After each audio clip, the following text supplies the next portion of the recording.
Et bonjour, bonsoir chers auditeurs, bienvenue dans notre calendrier de l'Avent que nous avons décidé cette année de vous offrir pour cette période qui va précéder les fêtes et qui va nous mener tranquillement vers Noël. Je suis Falsiparum. Et moi, Bloody Nurse. Moi, Bookie Nurse. Moi, Falchistera. Et moi, Bloody Muse. Bonjour les enfants, et donc chers auditeurs, vous avez pu voir que ça va être un enregistrement collaboratif avec les enfants du podcast Medicine City. Nous avons préparé une petite histoire en 25 journées qui vont être lues les unes après les autres par chacun d'entre nous. On va alterner, je vais commencer, puis ça va être Bloody Nurse, et puis ensuite Bookie Nurse, puis Falchistera, et enfin Bloody Muse, et jusque le 25 décembre jusqu'à Noël, donc nous allons vous égrener cette histoire qui, j'espère, vous plaira. Vous êtes prêts ? Oui. Oui. Oui. Oui. Jour 9. Le cœur du chef. Le matin s'annonçait clair, presque paisible. Mais la tension dans le service était palpable. Le chef n'était pas encore arrivé. Et tout le monde savait pourquoi. Son père avait été enterré la veille dans la ville voisine sous une tempête de neige. Personne n'osait vraiment en parler. Élise, en salle de soins, regardait Sophie préparer les perfusions. Son esprit revenait sans cesse à la carte postale de la veille. Chaque détail semblait la rapprocher un peu plus du docteur Antoine Duroc. Mais pourquoi elle ? Pourquoi maintenant ? Une porte claqua au bout du couloir. Le chef venait d'entrer. Il avait le visage tiré, les traits durs, la voix plus basse que d'habitude. Reprise du travail, messieurs, dames.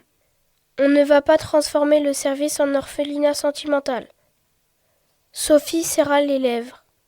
Élise, elle, resta silencieuse. Elle connaissait cette façon de parler pour ne pas trembler. Vers 11h, la tension éclata. Une patiente âgée en insuffisance cardiaque fit une détresse respiratoire. Le chef prit aussitôt les commandes, précis, méthodiques, jusqu'à ce que son propre souffle se fasse court.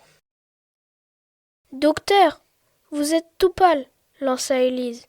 Ce n'est rien, Morel. Continuez la ventilation. Mais il chancela, posa une main contre le mur, puis s'effondra.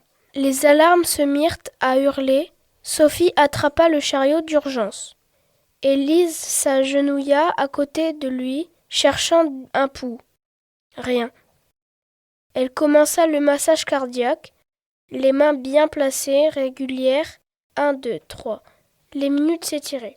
La pièce vibrait du bruit du moniteur.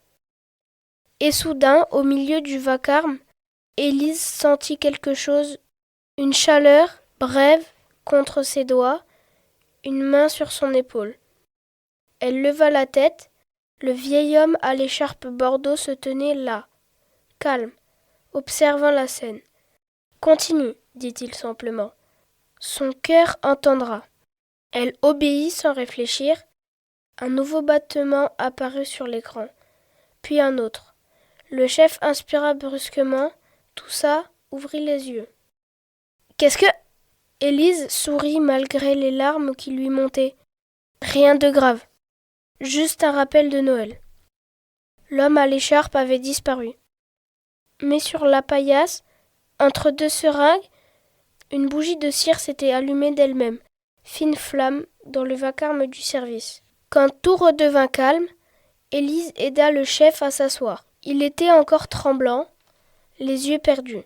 J'ai cru entendre quelqu'un pendant que j'étais ailleurs. Une voix d'homme.